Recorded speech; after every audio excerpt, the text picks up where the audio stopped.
वृत्ति प्रभाकर, वृत्ति प्रभाकर ग्रंथ में पेज नंबर 417 और 417 पेज के ऊपर 122 नंबर का शीर्षक है।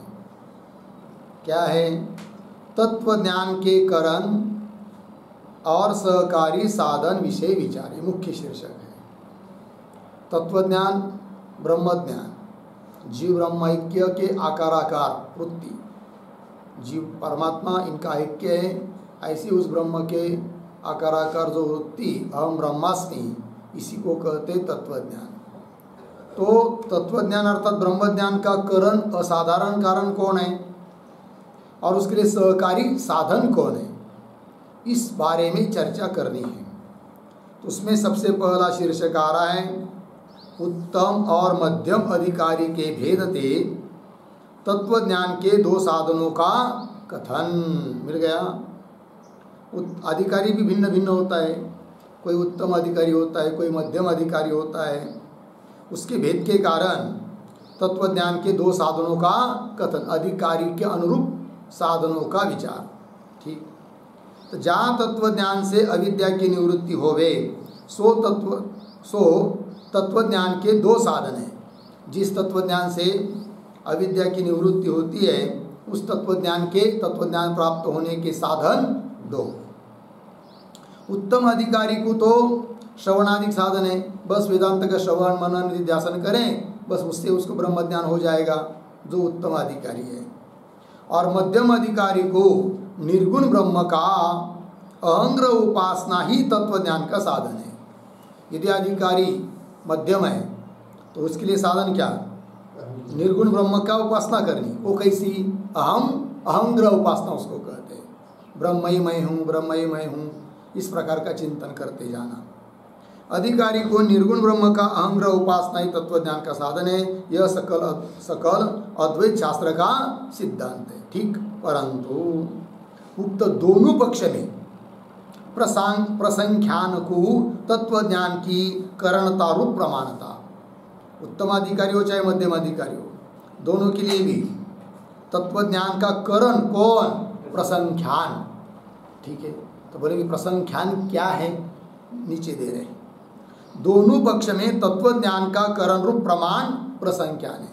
अर्थात तत्वज्ञान होने के लिए असाधारण कारण कौन है? प्रसंख्यान।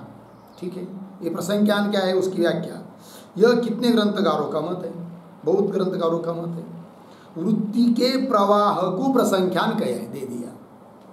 वृत्ति का जो प्रवाह, जैसे सामने घट रखा है ना, तो घट के आकाराकार वृत्ति हो रही है, तो इस प्रकार की वृत्ति के प्रवाह को प्रसंख्यान कहते हैं।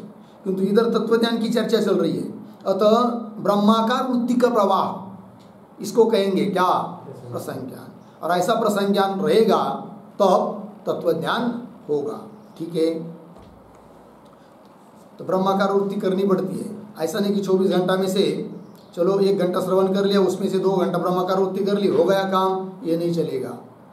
तेवी सदभ्यास से निरंतर निरंतर निरंतर करें। सदाभ्यास, वेदांताभ्यास, सदाभ्यास से निरंतर काय क्या? चित्तासी परम पुरुषाची मोहर, अपना चित्त परम पुरुष अर्थात परमात्मा, उसके आकाराकार वृत्ती बनाना, मोहर लावी, मग शरीर राहो अथवा जाओ। शरीर की कुछ चिंता मत करो। और ब्रह्माकर्मय वृत्ति हो गई मेरी, भाई शरीर का क्या होगा, पीछे छोड़ दो, जाएगा जाएगा, रहेगा रहेगा। बस ब्रह्माकार वृत्ति महत्व की है। समझ में आया? परमात्माकार वृत्ति महत्व की है। चलिए फिर वृत्ति के प्रवाह को प्रसंख्यान कहे। जैसे आगे, जैसे मध्यम अविकारी को वह चाहिए अधिकारी को,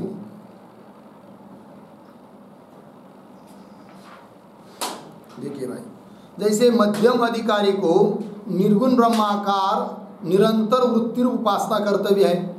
निर्गुण ब्रह्म के आकाराकार निरंतर सतत वृत्ति करनी है, ब्रह्माकार की उपासना है उसके लिए, सो ही प्रसंख्यान है।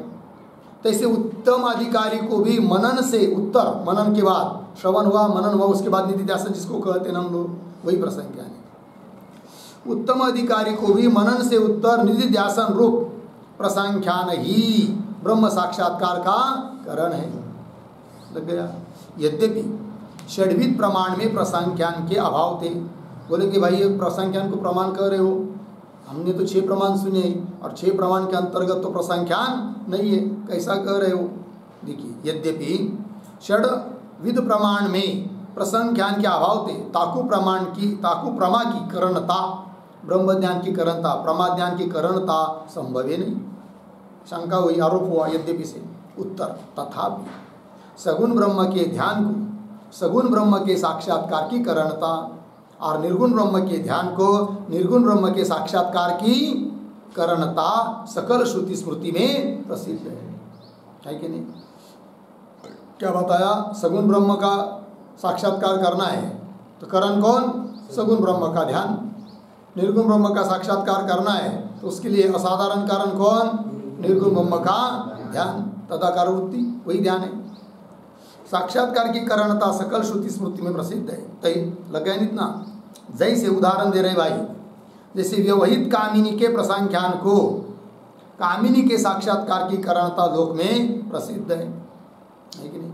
इसका अनुभव हम लोगों को नहीं हो सकता है, गृहस्थी लोगों को होता है कि नहीं? झगड़ा करके पत्नी जब मायके आ जाती है ना, तब इसको देखना इधर को, उस पति को बहुत क्या होता है, 2-4 दिन तो ऐसे ऐसे निकाल लेगा, फिर उसको याद आती रहेगी और उसका ध्यान करेगा, बस उसको वही दिखेगी, वो इधर उधर सब जगह वही दिखेगी। कौन? पत्नी, है कि नहीं? क्या हुआ? चलो, जैसे व्यवहित मतलब दूर में चली गई, भाग गई, है कि नहीं? आजकल भाग जाती है ना बहुत सारी। व्यवहित कामिनी के प्रसंख्यान मतलब ध्यान, उसका चिंतन, तो वो उससे क्या होता है? उसको कामिनी का साक्षात्कार होता है। स्वप्न में भी वही दिखती है और जागृत में भी उधर ऐसा कुछ भी नहीं है, लेकिन ऐसा लगता है आ गई, है कि नहीं? कामिनी के साक्षात्कार की करणता लोक में प्रसिद्ध है। या ते निधिध्यासन रूप प्रसंख्यान भी ब्रह्म साक्षात्कार का करण संभव है। लग गया। यद्यपि प्रसंख्यान जन्य ब्रह्म ज्ञान को प्रमाण जन्यता के अभाव थे प्रमात्व का संभव है ना, असंभव हो गया। देखो, यद्यपि प्रसंख्यान जन्य ब्रह्म ज्ञान को, लग गया ना, प्रमाण जन्यता के अभाव थे। प्रसंख्यान से जन्य ना, प्रसंख्यान तो कोई प्रमाण नहीं है ना, 6 प्रमाण नहीं आता है, तो प्रमाण जन्यता के अभाव थे, प्रमाण जन्य नहीं है, इसलिए प्रमात्व का असंभव, इसलिए प्रमाण ही होना चाहिए। वो प्रमा उसको कहते जो प्रमाण से जन्य हो, असंभव है। तथापि संवादी भ्रम की नाई विषय के अबाधते प्रमात्व संभव है। भले किसी प्रमाण से जन्य न हो तो भी, प्रसंख्यान से जन्य हो, प्रसंख्यान प्रमाण न भी हो तो भी वो संवादी भ्रम की तरह है। भ्रम के 2 प्रकार होते हैं ना, संवादी भ्रम, विसंवादी भ्रम। विसंवादी भ्रम मतलब ऐसा भ्रम कि जिससे इष्ट की प्राप्ति नहीं होती है, विसंवादी भ्रम। और संवादी भ्रम है तो भ्रम, किंतु इष्ट की प्राप्ति जिससे होती है उसको कहते हैं संवादी भ्रम। समझ में आया? उसके लिए उदाहरण दिया है ना विचार सागर में। क्या है? हाँ, किसी दीवार में अलमारी हो लकड़ी की, उसको झड़प हो दरवाजा, और उसके अंदर एक अलमारी के अंदर रखा है दीवा, एक के अंदर रखा है हीरा, और दोनों का प्रकाश बाहर पड़ रहा है उस फट से, छिद्र से, और उस प्रकाश पर दोनों को हीरा बुद्धि हो गई, मणि है तो वो दोनों मणि नहीं है, वो तो प्रकाश है, किंतु एक को उस प्रकाश के माध्यम से जाएगा तो हीरा की प्राप्ति हो जाती है, वो संवादी भ्रम। और एक को दिया मिलेगा, हीरा नहीं मिलेगा, अतः उसका भ्रम विसंवादी। परमार्थ करना ये भी हो सकता है भ्रम, किंतु संवादी भ्रम है कि नहीं? और संसार करना विसंवादी भ्रम है, उससे कुछ लाभ नहीं है। तथापि संवादी भ्रम की नहीं, विषय के आबाद थे, विषय का बात नहीं हो रहा है यहाँ पर, तो परमात्मा संभव है। और निधिध्यासन रूप प्रसंख्यान का मूल शब्द प्रमाण है। निधिध्यासन रूप प्रसंख्यान क्यों हो रहा है, क्यों किया जा रहा है, उसके मूल कारण कौन है? शब्द। शास्त्र सुने तभी तो हुआ ना, तो मूल शब्द प्रमाण है। याते भी ब्रह्म ज्ञान को प्रमात्व संभव है, इसलिए भी ब्रह्म ज्ञान प्रमा है, इस बात को कह सकते निश्चित रूप से। ठीक, आगे चलिए। अब 124 नंबर का शीर्षक को देखिए। भामतीकार वाचस्पति के मत में प्रसंख्यान की मन को सहकारिता और मन को ब्रह्म ज्ञान की करणता, थोड़ा सा बदल, शब्द गलती से छपे हैं। प्रसंख्यान को है ना, तो वाले के प्रसंख्यान की मन को ऐसा चाहिए, ई उधर गया, ऊ इधर आया, हो गया। और देखिए भामती निबंधकार कौन है? वाचस्पति मिश्र। उनका मत थोड़ा अलग है। वो क्या कहते हैं? उनके मत में प्रसंख्यान की मन को सहकारिता, प्रसंख्यान सहकारी है, और ब्रह्म ज्ञान का करण मन को है। ऊपर क्या बताया? ब्रह्म ज्ञान का करण प्रसंख्यान, सहकारी मन। इन्होंने उल्टा कर दिया, मन ब्रह्म ज्ञान का करण और उसके लिए सहकारी कारण प्रसंख्यान, ऐसा कर दिया। बात समझ में आई? भामतीकार वाचस्पति का यह मत है, मन का सहकारी प्रसंख्यान है, ब्रह्म ज्ञान का करण मन है, असाधारण कारण। ब्रह्म ज्ञान का असाधारण कारण कौन है? मन है। और प्रसंख्यान क्या है? सहकारी। प्रसंख्यान को ज्ञान की करणता अप्रसिद्ध है। कारणता है ना, वापर करणता चाहिए। प्रसंख्यान को ज्ञान की करणता अप्रसिद्ध है। कारण तो ये भी मान रहे ना, करण नहीं, करणता अप्रसिद्ध है। सगुण निर्गुण ब्रह्म का ध्यान भी मन का सहकारी है। सगुण ब्रह्म का ध्यान, निर्गुण ब्रह्म का ध्यान, वो भी सहकारी है। किसके लिए? मन के लिए। तिनके साक्षात्कार का करण ध्यान नहीं। ब्रह्म साक्षात्कार का कारण कौन नहीं है? ध्यान नहीं है, किंतु मन ही कारण है। और सहकारी कारण है कौन? ध्यान। तैसे व्यवहित कामिनी का ध्यान भी कामिनी की साक्षात्कार का कारण नहीं, फिर किंतु कामिनी चिंतन सहित मन ही ताके साक्षात्कार का कारण है। कामिनी के साक्षात्कार का कारण कौन? मन। और उसके लिए सहकारी कारण कौन? ध्यान है कि नहीं? तो कामिनी चिंतन सहित मन ही ताके साक्षात्कार का कारण है। लग गया कि नहीं? या प्रकार से मन ही ब्रह्म ज्ञान का कारण है। ब्रह्म ज्ञान का कारण कौन है? मन। या ते मन ही ब्रह्म ज्ञान का कारण है। किसके मत में? वाचस्पति के मत में। हो गया जी। आगे चलिए फिर 125 नंबर का शीर्षक। अद्वैत ग्रंथ का मुख्य मत क्या है? मुख्य मत कौन में दे रहे? एकाग्रता से मन को सहकारिता और वेदांत वाक्य रूप शब्द को ब्रह्म ज्ञान की करणता, ये मुख्य मत है अद्वैत सिद्धांत का, सांप्रदायिक है। एकाग्रता, मन एकाग्र चाहिए, एकाग्रता सहित मन सहकारी कारण है, और वेदांत वाक्य रूप शब्द यही क्या है? ब्रह्म ज्ञान का करण है, अर्थात प्रमाण है। फिर उससे उत्पन्न हुआ ब्रह्म ज्ञान प्रमा है। फिर ये बात हुई। और अद्वैत ग्रंथन का मुख्य मत यह है क्या? वाक्यजन्य ज्ञान ते अनंतर, वेदांत वाक्य सुनी, उसके बाद वाक्यजन्य ज्ञान के अनंतर प्रसंख्यान की अपेक्षा नहीं, किंतु महावाक्य ही अद्वैत ब्रह्म का साक्षात्कार हो गए। बस महावाक्य जो तत्वमसी वगैरह है, उससे क्या होता है? ब्रह्म का साक्षात्कार हो गया। और सकल ज्ञान में सहकारी मन है। व्यवहारिक ज्ञान में भी सहकारी होता है कौन? मन। जैसे अयम घट ज्ञान हुआ, चाक्षु से हुआ, चक्षु से, तो भी सहकारी कारण कौन है? सकल ज्ञान में सहकारी मन है। याते निधिध्यासन जन्य एकाग्रता सहित मन सहकारी है। निधिध्यासन जन्य है कि नहीं? एकाग्रता सहित कौन? हाँ, मन क्या है? सहकारी है। और वेदांत वाक्य रूप शब्द ही ब्रह्म ज्ञान का करण है। ब्रह्म ज्ञान का करण कौन? वेदांत वाक्य रूप शब्द, अर्थ शब्द प्रमाण करण है। और प्रमा हुई ब्रह्म ज्ञान, ब्रह्म ज्ञान करण पर प्रमा हुई। वेदांत वाक्य रूप शब्द ही ब्रह्म ज्ञान का करण है, मन नहीं। काहे थे? वृत्तिरूप ज्ञान का उपादान होने ते आश्रय अंतकरण है। अंतकरण मत मन, क्योंकि मन क्या है? अंतकरण की एक अवस्था विशेष है ना। तो वृत्तिरूप ज्ञान का उपादान कारण कौन है? अंतकरण है, अर्थात ज्ञान का आश्रय हुआ कौन? अंतकरण अर्थात मन।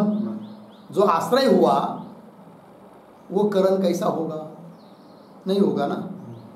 वृत्तिरूप ज्ञान का उपादान होने ते आश्रय अंतकरण है, या ते ज्ञान का कर्ता मन है, क्योंकि जो आश्रय होता है वही कर्ता होता है, और जो कर्ता होता है वो करण नहीं होता है। करण अलग होता है, कर्ता अलग होता है। या ते ज्ञान का कर्ता मन है, लग गया, ताको ज्ञान की करणता संभव ही नहीं, लग गया। और ज्ञानांतर में मन को करणता माने भी, ज्ञानांतर मतलब घट ज्ञान, पट ज्ञान या चाहे सुख दुख का ज्ञान, उसके लिए करण है कौन? मन। ऐसा मानने पर भी ज्ञानांतर में मन को करणता माने भी ब्रह्म ज्ञान की करणता सर्वथा विरुद्ध है। मन में करणता नहीं आ सकती, किसकी? ब्रह्म ज्ञान की। ब्रह्म ज्ञान का करण मन नहीं हो सकता, ये इसका मतलब। काहे थे, क्यों? श्रुति के आधार पर। श्रुति क्या कर रही है? यन मनसा न मनुते यद परमात्मा तत्व, मन के द्वारा जिसका मनन नहीं किया जा सकता है, ये कह रहे। इत्यादि श्रुति में ब्रह्म को मानस ज्ञान की विषयता का निषेध किया है। मानस ज्ञान का विषय नहीं है कौन? ब्रह्म, मना कर दिया है। मानस ज्ञान की विषयता का निषेध किया है, और ब्रह्म को औपनिषदत्व कहा है। ब्रह्म कैसा है? औपनिषद है, मतलब उपनिषद गम्य है। उपनिषद के द्वारा ही, अर्थ शब्द प्रमाण के द्वारा ही जाना जा सकता है कौन? ब्रह्म। और ब्रह्म को औपनिषदत्व कहा है, या ते उपनिषद रूप शब्द ही ब्रह्म ज्ञान का करण है। उपनिषद रूप शब्द प्रमाण ही करण है, किसका? ब्रह्म ज्ञान का करण है। यद, यद मनसा न मनुते, श्रुति आया ना भी, उसका अर्थ कर रहे। यद, यद मतलब यद कहिए जिस ब्रह्म को मन करके लोग नहीं जाने, मनसा न मनुते, मन के द्वारा लोग जिसको जान नहीं सकते हैं, मन करके लोग नहीं जाने, यह श्रुति का अर्थ है, लग गया। यद्यपि कैवल्य शाखा में जहाँ मन को ब्रह्म ज्ञान की करणता का निषेध किया है, किसी स्थान में वाक को, वाक वाणी अर्थात शब्द, वाक को ब्रह्म ज्ञान की करणता का निषेध किया है। पूर्व पक्षी बोलेगा ना कि जैसा ब्रह्म ज्ञान के लिए करण मन का निषेध है कि न यन मनसा न मनुते, उसी प्रकार ब्रह्म ज्ञान तो शब्द से भी नहीं जाना जाता है, ऐसा भी बताया है। अर्थ शब्द प्रमाण का भी तो निषेध है, फिर किस प्रमाण से होगा फिर? ये प्रश्न। तीसरे स्थान में वाक को ब्रह्म ज्ञान की करणता का निषेध किया है, या ते शब्द को भी ब्रह्म ज्ञान की करणता श्रुति विरुद्ध है, लग गया। तथापि शब्द को ब्रह्म ज्ञान की करणता नहीं, इस अर्थ में श्रुति का तात्पर्य होवे तो ब्रह्म को उपनिषद वेद्यत्व रूप औपनिषदत्व कथन असंगत होवेगा। सिद्धांत उत्तर दे रहे क्या कि भले शब्द में भी करणता का निषेध हो श्रुति में, किंतु श्रुति का तात्पर्य यह नहीं है क्या कि ब्रह्म ज्ञान का करण शब्द नहीं है करके। फिर किस अर्थ में तात्पर्य है? शब्द के शक्ति वृत्ति के द्वारा ब्रह्म बोध नहीं हो सकता, ऐसा इस अर्थ में तात्पर्य है। लक्षणावृत्ति से तो बोध हो जाता है इस अर्थ में। तथापि शब्द को ब्रह्म ज्ञान की करणता नहीं, इस अर्थ में श्रुति का तात्पर्य हो गई। यदि इस अर्थ में तात्पर्य होता तो ब्रह्म को उपनिषद वेद्यत्व रूप औपनिषदत्व कथन असंगत होगा। श्रुति क्या कहती है? ब्रह्म कैसा है? औपनिषद है, मतलब उपनिषद से वेद्य जाना जाता है, उपनिषद रूप प्रमाण से ही जाना जाता है। ये जो बताया है उसको गलत हो जाएगा ना, फिर असंगत होगा। याते शब्द की लक्षणावृत्ति से ब्रह्म गोचर ज्ञान होवे। ब्रह्म को विषय करने वाला प्रत्यक्ष ज्ञान उत्पन्न होता है किससे? शब्द की लक्षणावृत्ति से। और जिस जहाँ पर निषेध किया है शब्द प्रमाण का, वहाँ क्या अर्थ लेना? फिर शक्ति वृत्ति से ज्ञान ब्रह्म का शब्द से होवे नहीं। लेकिन ब्रह्म का ज्ञान शब्द के शक्ति वृत्ति से नहीं होता है, इसलिए निषेध किया है।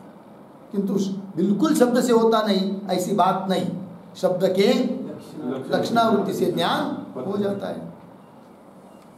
शक्ति वृत्ति से ज्ञान ब्रह्म का शब्द से होवे नहीं, इस रीति से श्रुति का तात्पर्य है। लग गया जी? याते शक्ति वृत्ति से शब्द को ब्रह्म ज्ञान की करणता का निषेध है। ब्रह्म ज्ञान का करण शब्द नहीं, ऐसा जो बताया है उसका अर्थ क्या है? शक्ति वृत्ति से ब्रह्म ज्ञान होता नहीं है शब्दों से, यह अर्थ है। शक्ति वृत्ति से शब्द को ब्रह्म ज्ञान की करनता का निषेध है, और लक्षणावृत्ति से शब्द को ब्रह्म ज्ञान की करनता होने से ब्रह्म को औपनिषदत्व संभव है। दोनों बात की संगति हो गई। ब्रह्म को औपनिषद जो कह दिया, औपनिषदत्व कहा है मतलब उपनिषद के द्वारा जाना जाता है ब्रह्म, ये जो कहा है उसकी भी संगति लग गई, क्योंकि लक्षणावृत्ति से, शब्द के लक्षणावृत्ति से ब्रह्मबोध होता है। और जो मना किया है कि नहीं, ये तो वाचो निवर्तनते, वाचा भी जासी निवृत्त होती है, वो जो बताए वह शक्ति वृत्ति को लेकर आता संगत हो गई, सुसंगत हो गया बात। ब्रह्म साक्षात्कार को मानस माने है, तिनके मत में भी ब्रह्म का परोक्ष ज्ञान शब्द से ही मान्या है। जो लोग ब्रह्म साक्षात्कार मन से मानते हैं उनके यहाँ भी मन से ब्रह्म साक्षात्कार होने के पहले ब्रह्म का परोक्ष ज्ञान होता है, और वो माना है किससे? शब्द से। याते ब्रह्म ज्ञान में शब्द को करणता दोनों मत में आवश्यक होने थे। ब्रह्म साक्षात्कार का करण शब्द है, मन नहीं, क्योंकि जो मन से मानते हैं उनको भी शब्द तो मानना ही पड़ रहा है ना, उसके अपेक्षा भी शब्द को ही ब्रह्म ज्ञान का क्या मानो? करण मानो, करण है, मन नहीं। इस रीति से ब्रह्म साक्षात्कार का करण शब्द है। लग गया पंक्ति? आगे चलिए। अब आगे 126 नंबर का शीर्षक, शब्द से अपरोक्ष ज्ञान की उत्पत्ति में शंका समाधान। अब ऊपर जो कहा कि ब्रह्म ज्ञान का कारण कौन है? शब्द, किंतु प्रश्न उपस्थित होगा कि शब्द से तो परोक्ष ज्ञान होता है भाई, और यहाँ पर ब्रह्म का तो अपरोक्ष ज्ञान, ये शब्द से कैसा होगा परोक्ष ज्ञान? ऐसी शंका, तो उत्तर भी देंगे, शंका समाधान दोनों भी होंगे इस शीर्षक में। शब्द से अपरोक्ष ज्ञान की उत्पत्ति में शंका समाधान। यद्यपि शब्द में परोक्ष ज्ञान की उत्पादन का सामर्थ्य है, शब्द में क्या सामर्थ्य है? परोक्ष ज्ञान उत्पन्न कराना। शब्द से अपरोक्ष ज्ञान की उत्पत्ति संभव है नहीं, शंका हुई यद्यपि से। उत्तर दे रहे, तथापि शास्त्रोक्त श्रवण मनन पूर्वक सो ब्रह्म गोचर परोक्ष ज्ञान के संस्कार विशिष्ट एकाग्र चित्त सहित शब्द से अपरोक्ष ज्ञान हो गए। शब्द से भी अपरोक्ष होता है, किंतु अन्य सहकारी कारण भी चाहिए। वो क्या चाहिए? वो दे रहे, तथापि शास्त्रोक्त, शास्त्रोक्त मतलब शास्त्र विधि के अनुसार श्रवण मनन पूर्वक सो ब्रह्म गोचर परोक्ष ज्ञान के संस्कार विशिष्ट, जिसको ब्रह्म साक्षात्कार करना है उसको पहले क्या चाहिए? संस्कार चाहिए। किसके? ब्रह्म विषयक परोक्ष ज्ञान के, ब्रह्म गोचर परोक्ष ज्ञान के संस्कार विशिष्ट, पुनः कैसा? एकाग्र चित्त सहित ऐसा रहेगा व्यक्ति, तब उसके लिए तो शब्द से भी क्या होता है? अपरोक्ष ज्ञान। शब्द से अपरोक्ष ज्ञान हो गया है, हो गया इतना। आगे चलिए। जैसे उदाहरण, प्रतिबिंब और बिंब के अभेदवाद में मिल गया। कुछ लोग बिंब प्रतिबिंब का क्या मानते हैं? अभेद। मिली ना पंक्ति?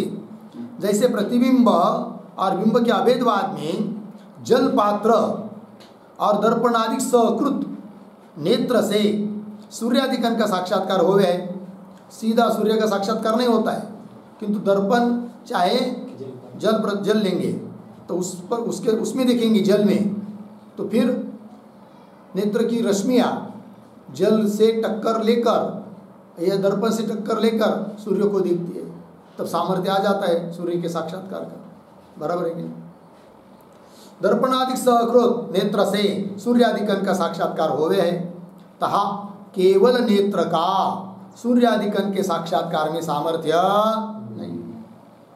केवल नेत्र का सामर्थ्य है क्या सूर्य का प्रत्यक्ष करने का? नहीं है ना, जा ही नहीं सकते। लेकिन क्या हो जाता है? अंधेरी आ जाती है ना आँख में, नीचे देखता है आदमी तुरंत। ता केवल नेत्र का सूर्यादिकन के साक्षात्कार में सामर्थ्य नहीं है। लग गया? आगे, चंचल व मलिन उपाधि के सन्निधान से भी सामर्थ्य नहीं है। चंचल और मलिन उपाधि, जल है, हिल रहा है, या उसमें मिट्टी के कण मिले हुए हैं, या दर्पण है किंतु उस पर बहुत धूल बैठी है, तो भी उस ऐसी इस प्रकार की मलिन उपाधि रहेगी, तो उस मलिन उपाधि के सहकारी कारण ले सहकारी मानेंगे उसको। तो ऐसी स्थिति में नेत्र में भी सामर्थ्य नहीं आता है सूर्य के साक्षात्कार का। चंचल व मलिन उपाधि के सन्निधान से भी सामर्थ्य नहीं है, और निश्चल निर्मल उपाधि सकृत नेत्र में सूर्यादिकन के साक्षात्कार का सामर्थ्य है। उपाधि कैसी है? निर्मल, निश्चल, पानी हिल नहीं रहा है और निर्मल है, मल रहित है। तो निश्चल निर्मल उपाधि सकृत नेत्र में सूर्यादिकन के साक्षात्कार का सामर्थ्य लग गया। तैसे संस्कार विशिष्ट निर्मल निश्चल चित्त रूपी दर्पण के सहकार थे। उस प्रकार चित्त भी कैसा है? संस्कार से युक्त है, वेदांत के संस्कार से युक्त है। तो संस्कार विशिष्ट पुनः कैसा है? चित्त निर्मल, पाप वासना रहित, निश्चल चंचलता से रहित, निर्मल निश्चल चित्तरूपी दर्पण के सहकार थे। शब्द से भी ब्रह्म का अपरोक्ष ज्ञान संभव है। अन्य दृष्टांत, जैसे लौकिक अग्नि में होमते स्वर्ग हेतु अपूर्व की उत्पत्ति होवे नहीं होवे है।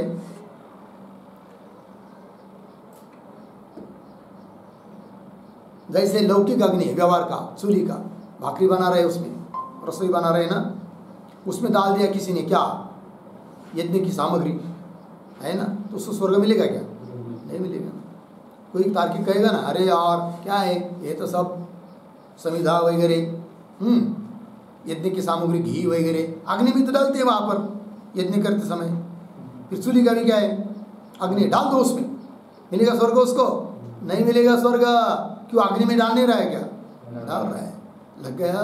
हाँ, जैसे लौकिक अग्नि में होमते, होम करेंगे, अग्नि में डालेंगे, स्वर्ग हेतु अपूर्व की उत्पत्ति नहीं हुए है। और वैदिक संस्कार सहित अग्नि में अग्नि वेद मंत्र उच्चारण करके अग्नि वेद विधियुक्त वो सब वेदी बनाएंगे, यज्ञ कुंड, ब्राह्मणों को बोलेंगे, यज्ञ मंत्र बोलेंगे, फिर उसमें हवन करेंगे, तो स्वर्ग मिलेगा कि नहीं? मिलता है। वैदिक संस्कार सहित अग्नि में होमते स्वर्ग जनक, स्वर्ग उत्पन्न प्राप्त होता है, जिससे इस प्रकार का अपूर्व उत्पन्न होता है पुण्य। स्वर्गजनक अपूर्व की उत्पत्ति हो गया है। होम को स्वर्ग साधनता श्रुति में कही है, बराबर। द्वितीय क्षण में विनाशी होम को, किंतु होम तो क्या है? थोड़ी देर के लिए रहता है, 1 दिन चाहे 2 दिन चाहे 1 घंटा, फिर नष्ट होता है। द्वितीय क्षण में विनाशी होम को कालांतर भावी स्वर्ग की साधनता संभव है नहीं। बाद में बहुत दिन के बाद मिलने वाला है कौन? स्वर्ग। उसका साधन फिर कैसा होगा? होम तो बहुत दिन हो गए, समाप्त हो गया। याते स्वर्ग साधनता की अनुपपत्ति रूप अर्थापत्ति प्रमाण थे। जैसे अपूर्व की सिद्धि हो गए, अर्थापत्ति प्रमाण से क्या मानते हैं? अपूर्व की उत्पत्ति। होम करेंगे उससे पुण्य उत्पन्न होगा, फिर होम समाप्त हो जाए तो भी कोई दिक्कत नहीं, फिर बाद में है कि नहीं, ये शरीर वगैरह गिरने के बाद है कि नहीं, उस होम करने से जो पुण्य उत्पन्न हुआ है उसके बल पर प्राप्त होता है कौन? स्वर्ग। जैसे अपूर्व की सिद्धि हो गए, तैसे ब्रह्म ज्ञान थे।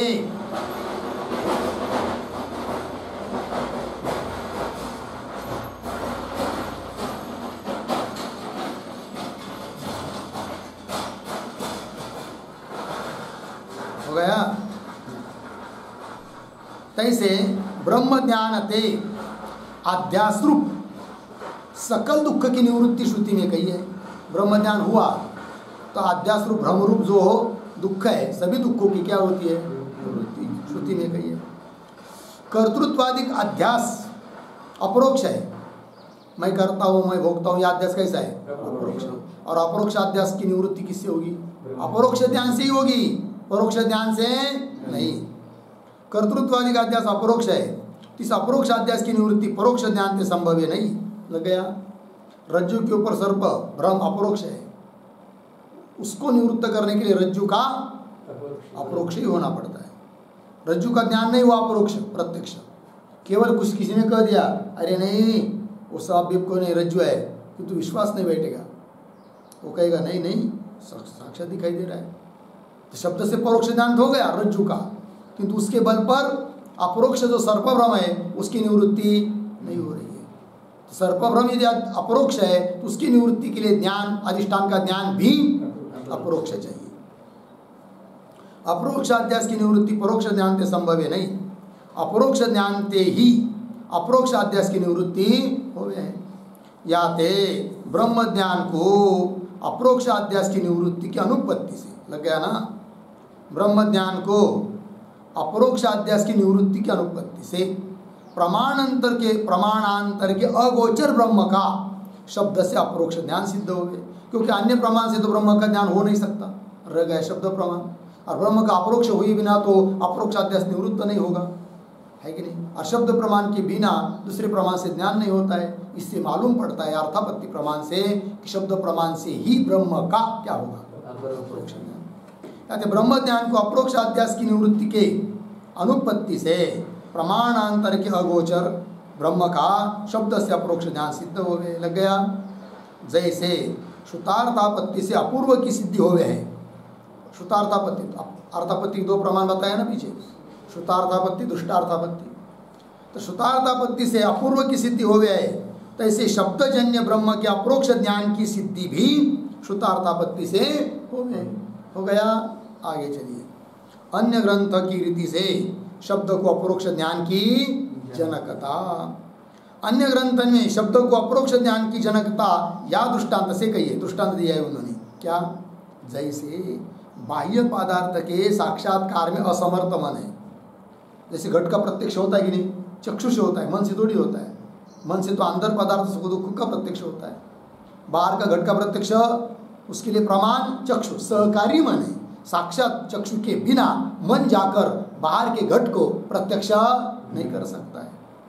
जैसे बाह्य पदार्थ के साक्षात्कार में असमर्थ मन है, तथापि भावना सहित मन से नष्ट वनिता का साक्षात्कार होवे। वनिता भी तो बाहर है ना, किंतु उसका साक्षात्कार होता है कि नहीं, मन से होता है। कैसे मन से? भावना विशिष्ट। तथापि भावना सहित मन से नष्ट वनिता का, मर गई है वनिता, तो भी उसका साक्षात्कार होवे। तैसे केवल शब्द तो अप्रोक्ष ज्ञान में असमर्थ है, परंतु पूर्वोक्त मन सहित शब्द से ब्रह्म का अप्रोक्ष ज्ञान होवे। बराबर। केवल शब्द के द्वारा ब्रह्म का अप्रोक्ष ज्ञान नहीं होता है। मन सहकारी रहेगा तब शब्द से क्या होता है, अप्रोक्ष ज्ञान। केवल शब्द तो अप्रोक्ष ज्ञान में असमर्थ है, परंतु पूर्वोक्त मन सहित शब्द से ब्रह्म का क्या होता है, अप्रोक्ष ज्ञान हो गया। लग गया। चलिए आगे। ये हो गया भाई अप्रोक्ष ज्ञान का जनक कौन है, इसका निर्णय। अब आगे विषय और ज्ञान की अपरोक्षता विषय विचार मुख्य शीर्षक है। घटादि विषय उसका अपरोक्ष और घट ज्ञान का ज्ञान विषयगत अपरोक्ष, ज्ञानगत अपरोक्ष, उसके बारे में अब चर्चा है, विचार है। विषय और ज्ञान की अपरोक्षता विषय विचार, उसमें से नीचे शीर्षक अन्य ग्रंथकार की रीति से ज्ञान और विषय दोनों में अपरोक्षत्व व्यवहार का कथन। विषय अपरोक्ष है, ज्ञान अपरोक्ष है, ऐसा व्यवहार होता है ना, उसका कथन कर रहे हैं अभी। अन्य ग्रंथकार इस रीति से कहा है क्या, ज्ञान और विषय दोनों में अपरोक्षत्व व्यवहार हो गए। अपरोक्ष मतलब प्रत्यक्ष, घट प्रत्यक्ष है सब लोग कहते हैं, और घट का ज्ञान वो भी तो प्रत्यक्ष है ना। ऐसा थोड़ी कोई कहता है कि मुझे घट तो प्रत्यक्ष है भाई, किंतु ज्ञान का प्रत्यक्ष नहीं, ऐसा तो नहीं। विषय का प्रत्यक्ष है तो ज्ञान का भी प्रत्यक्ष है। ज्ञान और विषय दोनों में अपरोक्षत्व व्यवहार हो गए। काहे थे? नेत्रादिक इंद्रिय थे, ज्ञात घट हो गए, घट का ज्ञान हो गया, अयम घट नेत्र इंद्रिय से। तहा घट का प्रत्यक्ष ज्ञान है, तहा घट का क्या है, घट का प्रत्यक्ष है तो घट का ज्ञान भी प्रत्यक्ष। तहा घट का प्रत्यक्ष ज्ञान है ना, कैसा पढ़ेंगे, तहा घट का ज्ञान प्रत्यक्ष है, अन्वय मिल गया। तहा घट का ज्ञान प्रत्यक्ष है और घट प्रत्यक्ष है, घट भी प्रत्यक्ष, घट का ज्ञान भी प्रत्यक्ष। इस रीति से उभयविध व्यवहार अनुभव सिद्ध है। लग गया। दोनों प्रकार का व्यवहार कैसा है, ता ज्ञान में अपरोक्षता करण के अधीन नहीं।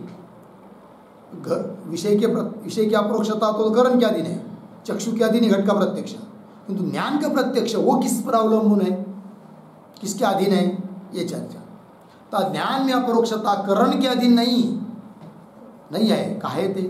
इंद्रिय जन्य ज्ञान अपरोक्ष होवे तो अनुमानादि जन्य ज्ञान, हाँ पंक्ति देखिए, काहे थे? इंद्रिय जन्य ज्ञान अपरोक्षता है ना, ता को काट दीजिए। और इंद्रियजन्य ज्ञान अपरोक्ष होवे। इंद्रियजन्य ज्ञान कैसा? अपरोक्ष होवे। और अनुमानादिजन्य ज्ञान परोक्ष होवे। तो ज्ञान में परोक्षता अपरोक्षता करण के अधीन होवे। तब तो ज्ञान में परोक्षता अपरोक्षता किसके अधीन हो जाएगी? करण के अधीन। किंतु इंद्रियजन्य प्रत्यक्षम ऐसा नियम वेदांतियों का नहीं है। सो इंद्रियजन्य ज्ञान को अपरोक्षता ग्रंथकारों ने खंडन करी है। इंद्रियजन्य प्रत्यक्षम इसका क्या हुआ है? खंडन। या ते अपरोक्ष अर्थ गोचर ज्ञान अपरोक्ष कही है। लग गया? अपरोक्ष अर्थ को विषय करने वाला ज्ञान कैसा होगा? अपरोक्ष। मतलब ज्ञानगत अपरोक्षता किसके ऊपर अवलंबन है? विषयगत अपरोक्षता के ऊपर। अर्थात जो विषय अपरोक्ष उसका ज्ञान भी अपरोक्ष। विषय अपरोक्ष नहीं, ज्ञान भी अपरोक्ष नहीं। विषय की अपरोक्षता के ऊपर आधारित है ज्ञान की अपरोक्षता। और विषय का अपरोक्ष किसके ऊपर आधारित है?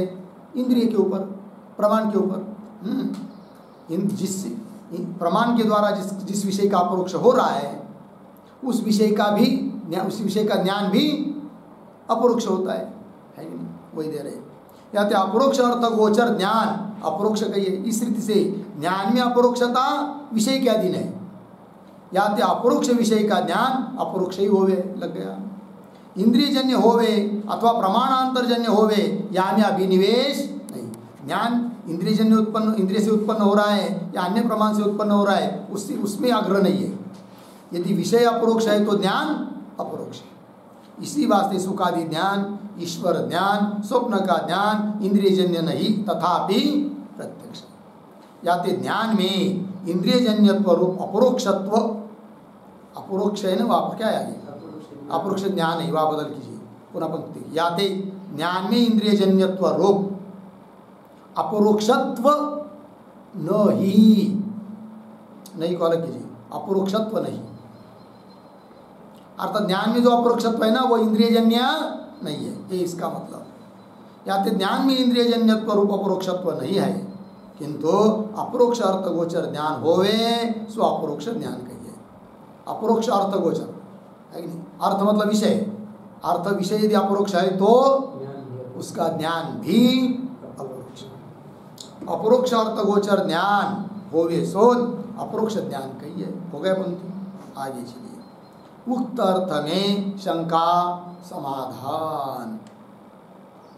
यद्यपि अपरोक्ष ज्ञान के विषय को अपरोक्ष कहे, है कि नहीं? अपरोक्ष ज्ञान का जो विषय। अब देखिए भाई, दोष देना है ना, तो पूर्व पक्षी क्या कर रहा है? विषय अपरोक्ष। कब? अपरोक्ष ज्ञान का जो विषय वो अपरोक्ष, बराबर? विषय अपरोक्ष। फिर ज्ञान अपरोक्ष कब? विषय अपरोक्ष रहेगा तो ज्ञान अपरोक्ष। तो अन्योन्याश्रय हुआ कि नहीं? किस विषय को अपरोक्ष कहेंगे? अपरोक्ष ज्ञान का जो विषय वो अपरोक्ष, बराबर? अपरोक्ष ज्ञान का विषय कैसा? अर्थात विषय की अपरोक्षता किसके ऊपर हुई? ज्ञान की ऊपर। और ज्ञान अपरोक्ष कब? जब विषय का अपरोक्ष रहता है तब। विषय अपरोक्ष है तो ज्ञान का अपरोक्ष। इस प्रकार का अन्योन्याश्रय क्या आ रहा है? दोष। कोई शंका कर रहा है, दोष दे रहा है, उसका उत्तर भी देंगे। यद्यपि अपरोक्ष ज्ञान के विषय को अपरोक्ष कहे, लग गया ना? अपरोक्ष ज्ञान का जो विषय वो विषय अपरोक्ष है। क्यों? अपरोक्ष ज्ञान का विषय इसलिए। याते अपरोक्ष अर्थ गोचर ज्ञान को अपरोक्षता कहने में, और पुनः याते ऊपर जो बात कही है क्या? अपरोक्ष अर्थ गोचर ज्ञान, मतलब अपरोक्ष अर्थ है तो उसका ज्ञान अन्योन्याश्रय हुआ कि नहीं? विषय में अपरोक्षता, ज्ञान की अपरोक्षता और अपरोक्षता के ऊपर आधारित है कि नहीं? और ज्ञान की अपरोक्षता विषय के अपरोक्षता के ऊपर आधारित, तो क्या हुआ? अन्योन्याश्रय। या तो अपरोक्ष अर्थ गोचर ज्ञान को अपरोक्षता कहने में अन्योन्याश्रय दोष हो गए। काहे? ज्ञानगत अपरोक्षत्व निरूपण में विषयगत अपरोक्षत्व का ज्ञान हेतु है। ऊपर जो पता ही ना बात, ज्ञानगत अपरोक्षता सिद्ध करने के लिए विषयगत अपरोक्षता चाहिए। ज्ञानगत अपरोक्षत्व निरूपण में विषयगत अपरोक्षत्व का ज्ञान हेतु है, और विषयगत अपरोक्षत्व निरूपण में ज्ञानगत अपरोक्षत्व का ज्ञान हेतु है। इसके लिए वो चाहिए, उसके लिए वो चाहिए। तथापि, या तो शंका हुई, उत्तर दे रहे, तथापि विषय में अपरोक्षता अपरोक्ष ज्ञान की विषयता रूप माने तो अन्योन्याश्रय दोष होवे। हाँ देखिए क्या, विषय में अपरोक्षता, विषय की अपरोक्षता, विषय अपरोक्ष क्यों? अपरोक्ष ज्ञान का विषय है घट आदि, इसलिए अपरोक्ष ऐसा मानेंगे तब अन्योन्याश्रय दोष होता है। किंतु विषय की अपरोक्षता ज्ञान के अपरोक्षता पर अवलंबन नहीं है, आधारित नहीं है। ज्ञान की अपरोक्षता तो विषय की अपरोक्षता पर अवलंबन है, आधारित है। मतलब विषय अपरोक्ष रहेगा तो उसका ज्ञान, किंतु विषय की अपरोक्षता प्रमाणों के ऊपर आधारित है, न कि ज्ञान। अतः अन्योन्याश्रय दोष नहीं होगा। तथापि विषय में अपरोक्षता अपरोक्ष ज्ञान की विषयता रूप माने तो अन्योन्याश्रय दोष होगे। याति विषय की अपरोक्षता उक्त स्वरूप नहीं, मतलब ज्ञान अपरोक्ष रहेगा तब उसका विषय अपरोक्ष, ऐसा अर्थ नहीं। किंतु फिर प्रमातृ चेतन से अभेद ही विषय की अपरोक्षता है, ये बात कह दी। ध्यान दीजिए भाई, प्रमातृ चेतन अंतःकरण विशिष्ट चेतन, उसके साथ उस चेतन के साथ जिस विषय का क्या है संबंध, क्या लिया है प्रमात अभेद, प्रमातृ चेतन से अभेद ही विषय की अपरोक्षता है। प्रमातृ चेतन के साथ जिस विषय का अभेद होगा वह विषय अपरोक्ष, और विषय अपरोक्ष जो रहेगा उसका ज्ञान अपरोक्ष। तो ज्ञान की अपरोक्षता सिद्ध करने के लिए विषय अपरोक्ष चाहिए, और विषय की अपरोक्षता सिद्ध करने के लिए उस विषय का प्रमाता के साथ अभेद चाहिए। अतः अन्योन्याश्रय दोष नहीं। अब देखिए ना, घट का अपरोक्ष करना है तब अपरोक्ष है घट का, घट विषय है ना, उसका अपरोक्ष कब है? जब उस घट का प्रमाता चेतन के साथ अभेद होगा। जब तक अभेद नहीं तब तक घट अपरोक्ष नहीं। होता क्या है ध्यान दीजिए, घट तक वृत्ति जाने के पहले वह घट अध्यस्त है। कहाँ पर? घटोपहित चैतन्य के ऊपर, बराबर। जब अंतःकरण की वृत्ति नेत्र से निकलकर घट को देखने के लिए जाती है तब घट के आकार होती है, बराबर। और चेतन का भेद दिखाने वाले उपाधि होती है, उधर घट उपाधि है, इधर वृत्ति उपाधि है। तो वृत्ति जब तक अलग अलग देश में है तब तो चेतन में भेद मालूम पड़ रहा है, बराबर।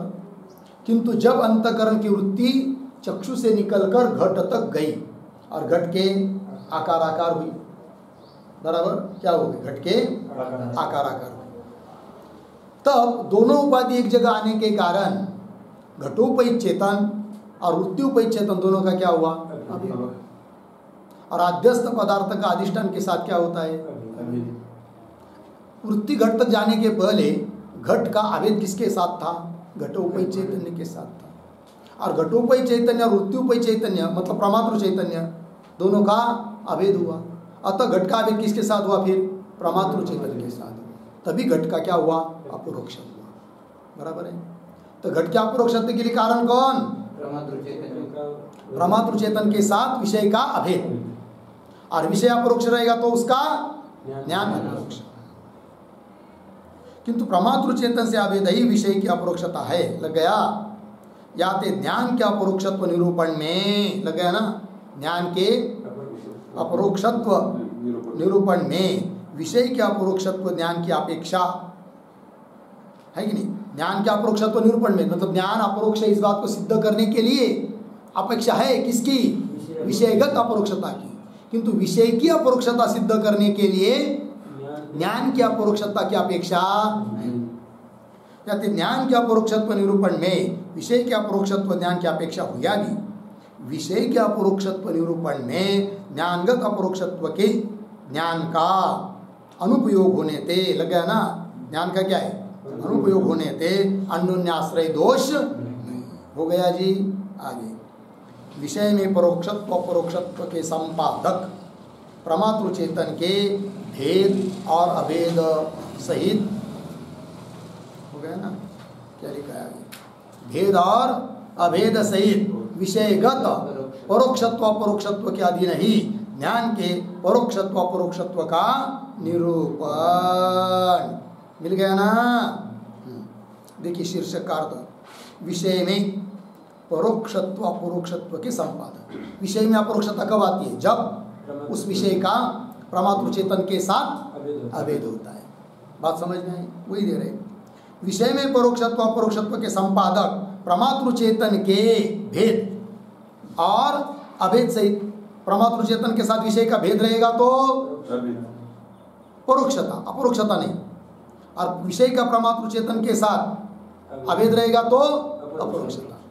भेद और अभेद सहित विषयगत परोक्षत्व, भेद है तो परोक्षत्व और अभेद है तो अपरोक्षत्व के अधीन ही ज्ञान के परोक्षत्व अपरोक्षत्व का निरूपण। ठीक है, चलिए।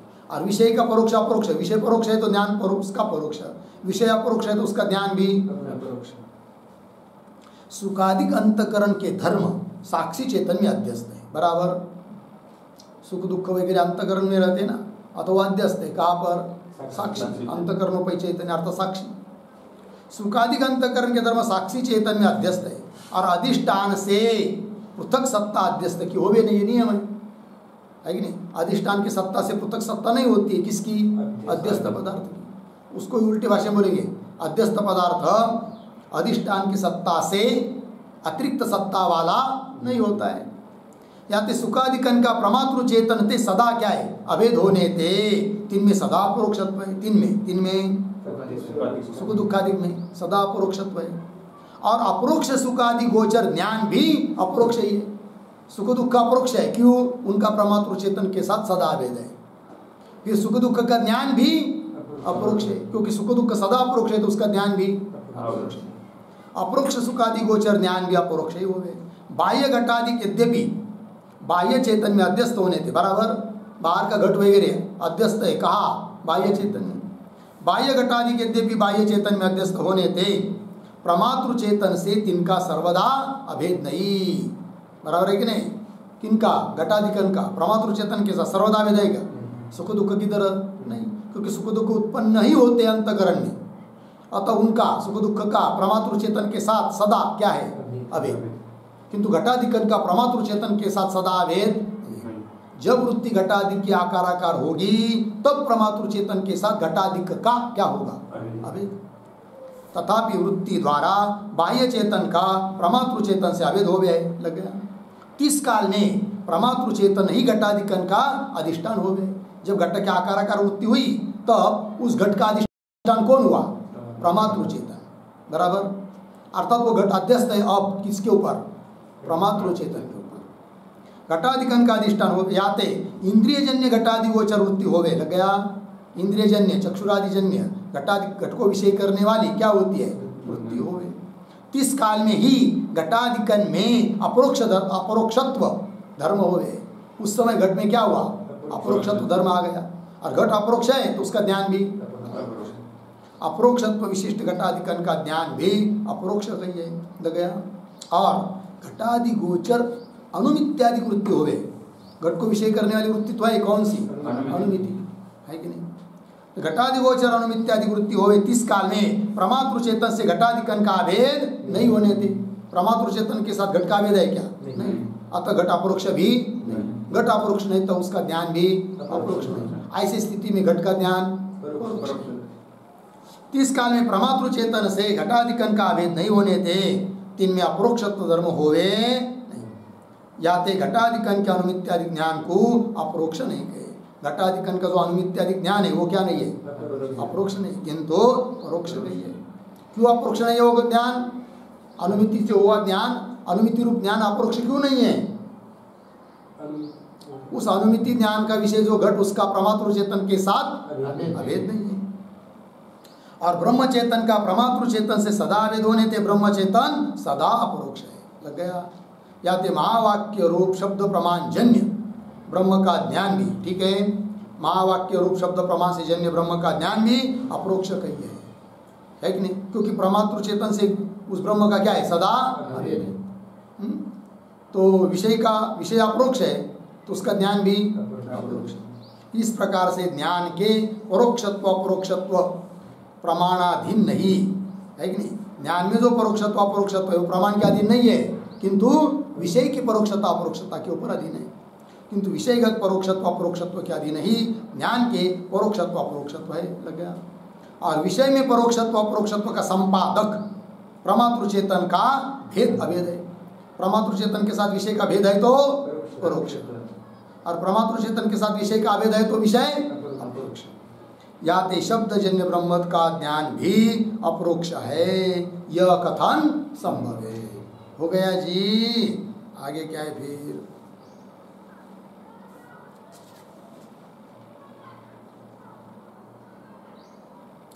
क्या लेना है कि बस करना है?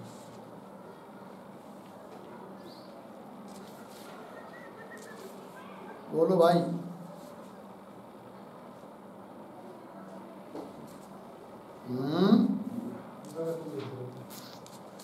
क्या हो गया?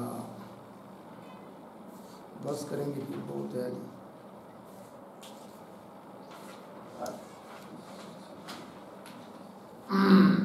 उक्त मत में अवांतर वाक्य जन्य ब्रह्म ज्ञान की अपरोक्षता की प्राप्ति रूप दोष, थोड़ा सा लेते और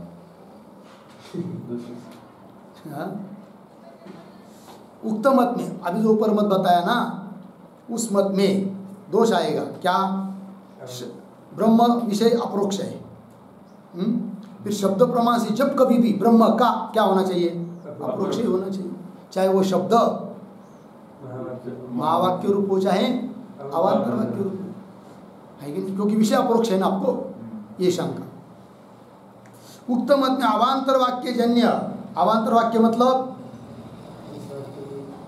जिस वाक्य में, हाँ, वाक्य के दो प्रकार, महावाक्य अवांतर वाक्य। जिन वाक्यों में जीव ब्रह्म की एकता प्रतिपादन की वो, और जिन वाक्यों में जीव या ब्रह्म का केवल स्वरूप बताए वह अवांतर वाक्य। अवांतर वाक्य जन ब्रह्म ज्ञान की अपरोक्षता की प्राप्ति रूप दोष। परंतु या मत में, ऊपर दिया हुआ मत में, अपरोक्ष वाक्य जन्य ब्रह्म ज्ञान भी अपरोक्ष होया चाहिए, सॉरी, परंतु या मत में अवांतर वाक्य जन्य, मिल गया ना, अवांतर वाक्य जन्य ब्रह्म ज्ञान भी अपरोक्ष होया चाहिए। काहे थे? उक्त रीति से प्रमातृ चेतन स्वरूप होने थे ब्रह्म सदा अपरोक्ष है। प्रमातृ चेतन और ब्रह्म के अलग थोड़ी है, एक रूप ही है, इसलिए सदा अपरोक्ष है। कौन? ब्रह्म। और अपरोक्ष वस्तु गोचर ज्ञान अपरोक्ष ही होवे। अपरोक्ष वस्तु को विषय करने वाला ज्ञान कैसा होता है? ज्ञान अपरोक्ष ही होवे। या ते नित्य अपरोक्ष स्वभाव ब्रह्म का अपरोक्ष ज्ञान संभव ही नहीं, क्योंकि ब्रह्म कैसा है? नित्य नित्य अपरोक्ष स्वभाव ब्रह्म का परोक्ष ज्ञान संभव है। बात समझ में आया ना? और अवांतर वाक्य से सकल ग्रंथकारों ने ब्रह्म का परोक्ष ज्ञान माने है, बराबर। वो कैसा होगा? फिर नहीं होना चाहिए ना, शंका हो रही है। उसी प्रकार दृष्टांत तैसे दशमोस्ति, या वाक्य थे दशम का परोक्ष ज्ञान ही होवे। त्वम दशमासी, ऐसा वाक्य कहेंगे तो अपरोक्ष, और इतना ही कहेंगे दशम अस्ति, तो उस वाक्य से क्या होता है? परोक्ष। किंतु होना कैसा चाहिए? अपरोक्ष, क्योंकि विषय जो दशम पुरुष है उसका प्रमातृ चेतन के साथ क्या है? अभेद है। अतः दशम अस्ति इस वाक्य के द्वारा भी परोक्ष ज्ञान न होकर क्या होना चाहिए? तैसे दशम अस्ति या वाक्य थे दशम का परोक्ष ज्ञान नहीं हो है। और पंचदशी आदि ग्रंथ में भी उक्त वाक्य से दशम अस्ति इस वाक्य से है कि नहीं, वाक्य से दशम का परोक्ष ज्ञान ही कया है। लग गया? प्रमातृ चेतन से तो अभिन्न है कौन? दशम है। याते दशम विषय को अपरोक्षता होने ते, दावा जो पुरुष है वो अपरोक्ष होने के कारण होने ते ताका ज्ञान भी अपरोक्ष हुआ, परोक्ष नहीं होना चाहिए। शंका समझ में आई? चलिए फिर उक्त दोष से अपरोक्षता का अन्य लक्षण, ऐसा दोष आता है ना, फिर अपरोक्षता का क्या करेंगे? लक्षण ही बदल देंगे, ये कह रहे। याति इस रीति से मानना चाहिए क्या? जैसे सुखादि प्रमातृ चेतन में अध्यस्त है, सुखादि का अध्यस्त है, कहा प्रमातृ चेतन, तैसे धर्माधर्म भी प्रमातृ चेतन में क्या है? अध्यस्त है। और सुख दुख का प्रत्यक्ष होता है, धर्माधर्म का होता है क्या? नहीं। क्यों? प्रमातृ चेतन के साथ अभेद है क्या? धर्माधर्म का भी प्रमातृ चेतन के साथ क्या है? अभेद है, तो भी अपरोक्ष होता नहीं। तैसे धर्माधर्म भी प्रमातृ चेतन में अध्यस्त है। याते सुखादिकन की नाई, बराबर, धर्मादि भी प्रमातृ चेतन से अभिन्न होने थे, अपरोक्ष हुए चाहिए। तथापि योग्य विषय का प्रमातृ चेतन से अभेद ही विषयगत अपरोक्षता का संपादक है। ये नियम बदल दिया है कि नहीं? केवल जिस विषय का प्रमातृ चेतन के साथ अभेद होता है वह विषय अपरोक्ष, ऐसा नियम था ऊपर।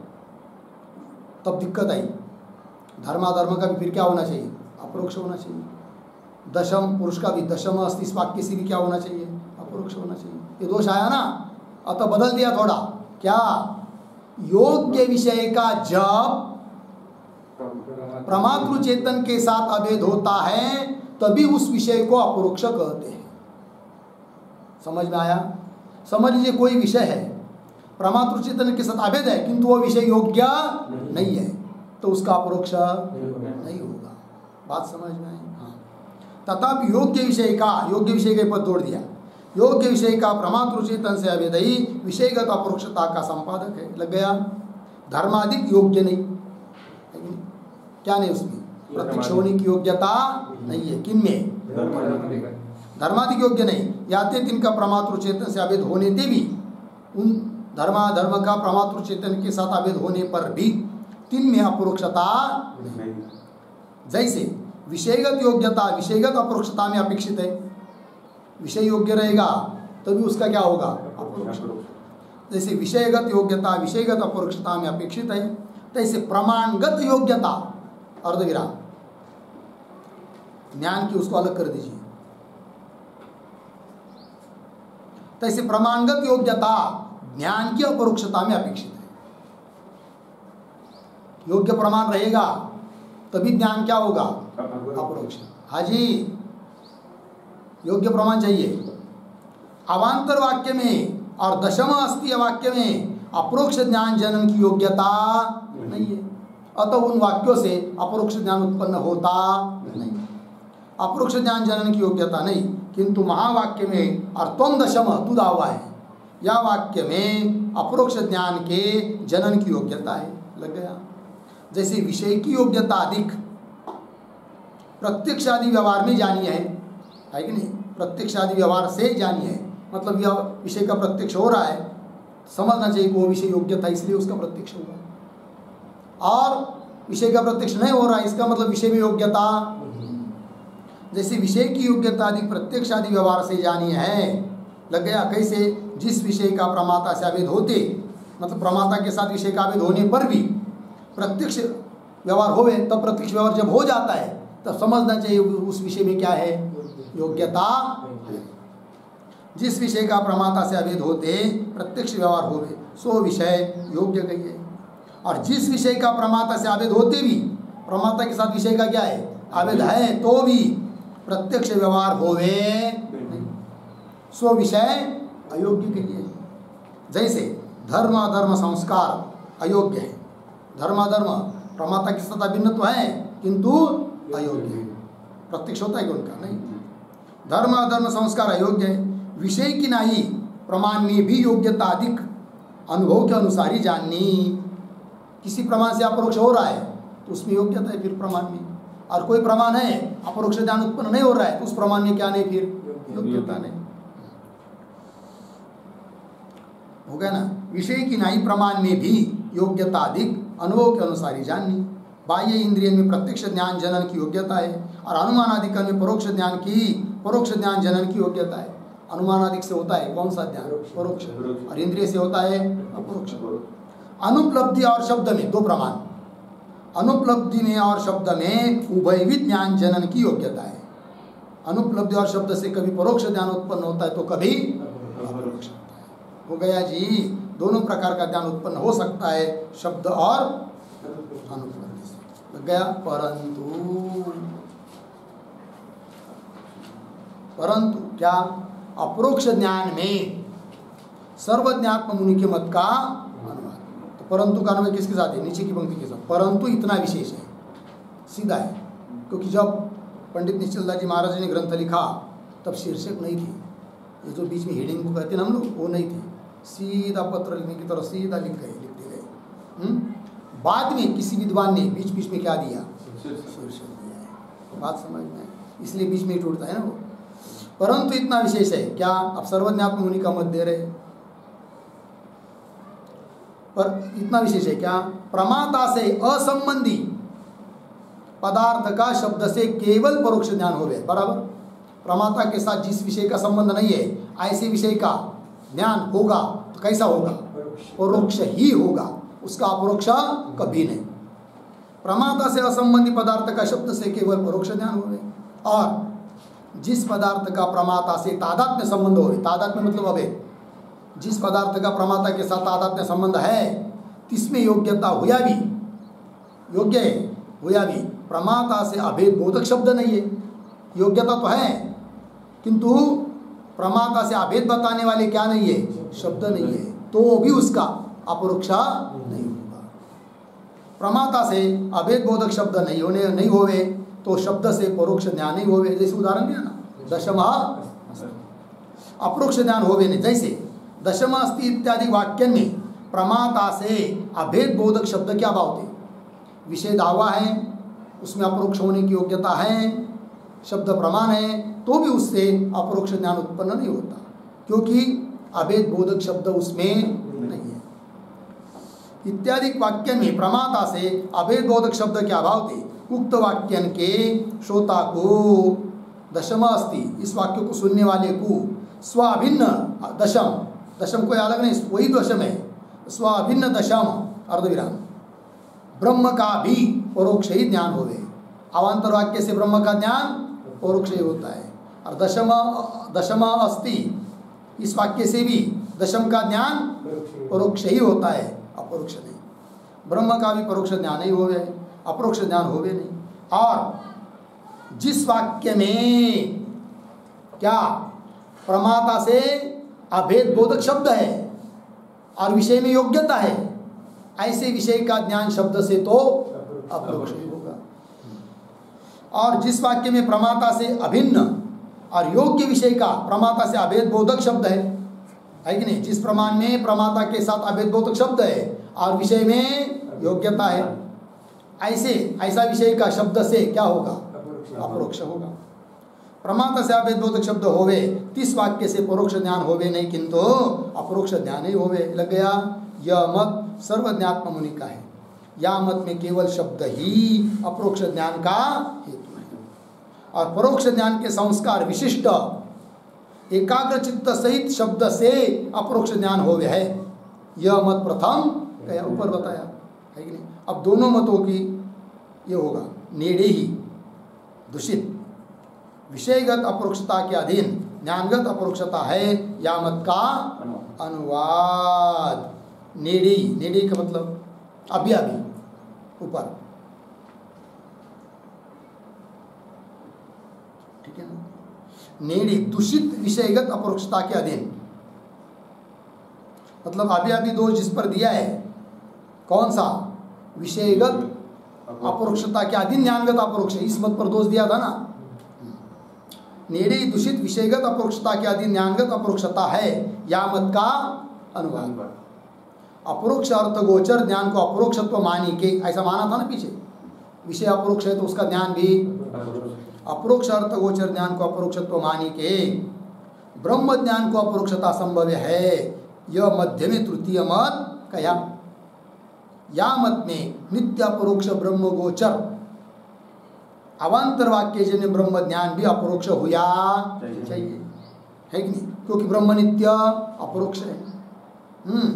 किंतु ब्रह्म को बोध कराने वाला वाक्य अवान्तर है। किंतु अवान्तर वाक्य क्यों न हो, उन्होंने क्या कहा कि जिस विषय का प्रमाता के साथ अभेद है उसका ज्ञान अपरोक्ष होता है, तो फिर अपरोक्ष होना चाहिए ना। या मत नित्य अपरोक्ष ब्रह्म गोचर अवान्तर वाक्य जन्य ब्रह्म ज्ञान भी अपरोक्ष हुआ चाहिए। यह दूषण कया है। लग गया जी। फिर अब ये इन दो मतों के ऊपर चर्चा होने वाली है, वो आगे होगी। क्या है वो आगे का शीर्षक, अद्वैत विद्याचार्य की रीति से विषयगत और ज्ञानगत अपरोक्षत्व का प्रकारांतर से कथन और दूषित उक्त मत में, अभी ऊपर मत दिया ना, दूषित उक्त मत में दूषणांतर का कथन। इन सभी बातों का विचार हम लोग कल करेंगे। ओम पूर्णमदः पूर्णमिदं पूर्णात् पूर्णमुदच्यते पूर्णस्य पूर्णमादाय पूर्णमेवावशिष्यते।